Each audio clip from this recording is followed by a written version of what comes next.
మైండ్లో ఏమనిపిస్తే బ్లైండ్గా అదే మాట్లాడుతున్నానని ఆ ఎమ్మెల్సీ అనుకుంటున్నారు. కానీ పార్టీ నేతలకు మాత్రం ఎక్కడో కాలిపోతుందట. అసలు ఆయన ఏమనుకుంటున్నారు?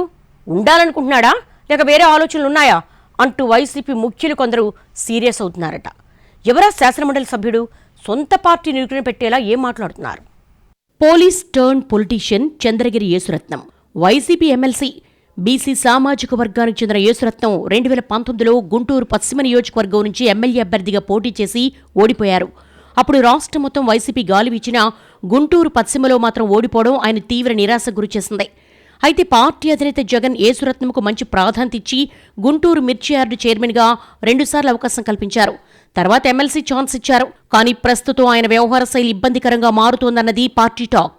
ప్రత్యేకించి కూటమి సర్కారు అధికారంలోకి వచ్చాక ఎమ్మెల్సీ తీరు తేడాగా కనిపిస్తోందని వైసీపీలో గుసగుసలు వినిపిస్తున్నాయి. Guntur municipal corporation ex officio మెంబర్గా ఉన్న యేసురత్నం కౌన్సిల్ సమావేశాలకు వెళ్లినప్పుడు అధికార పార్టీ నేతలతో సన్నిహితంగా ఉండడం, కేంద్ర మంత్రి పెమ్మసాని చంద్రశేఖర్ను పొగడ్డం లాంటివి విపక్షంలో గందరగోళానికి దారితీశాయి. ఇక మేయర్ పదవి దక్కించుకునేందుకు టీడీపీ ప్రయత్నం చేసినప్పుడు కూడా అధికార పక్షాన్ని తప్పు పట్టకపోవడం అప్పట్లో చర్చనీయాంశమైంది. తరచూ అధికార పార్టీ నేతలను పొగుడుతున్న వైసీపీ ఎమ్మెల్సీ పార్టీ మారతారన్న ప్రచారం కూడా సాగింది.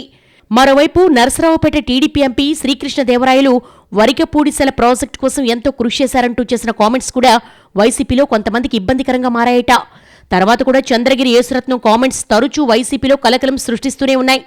డిప్యూటీ సీఎం పవన్ కళ్యాణ్ పనితీరు అద్భుతంగా ఉందంటూ ప్రశంసించి అందరికీ షాక్ ఇచ్చారాయన. తర్వాత వెల్దుర్తి మండలం గుండ్లపాడులో హత్యకు గురైన టీడీపీ నేత చంద్రయ్య కొడుక్కి ప్రభుత్వ ఉద్యోగం ఇచ్చే విషయంపై ప్రభుత్వం బిల్లు పెట్టింది. దీన్ని మండలిలో వైసీపీ నేతలు వ్యతిరేకించారు. ఆ సమయంలో యేసురత్నం మాత్రం పార్టీ నిర్ణయానికి భిన్నంగా మాట్లాడారు. చంద్రయ్య కొడుకు ఉద్యోగం ఇవ్వడం సమంజసమేనని, పల్నాడువాసిగా ఆ బిల్లుకు తాను మద్దతిస్తానని చెప్పడంతో వైసీపీ ఇరుకున పడింది. ఇక తాజాగా పార్టీ అధ్యక్షుడు జగన్ ఉత్తరాంధ్ర పర్యటన సందర్భంగా ఓ మహిళా ఎస్ఐతో కొంతమంది వైసీపీ నేతలు దారుణంగా ప్రవర్తించారు అన్న ఆరోపణలున్నాయి. ఈ ఘటనపై టీడీపీ నేతలు నిప్పులు చెరిగారు. అయితే వైసీపీ మాత్రం తమ నేతే ఎస్ఐకి సహాయం చేశారంటూ కవర్ చేసుకునే ప్రయత్నంలో ఉంది.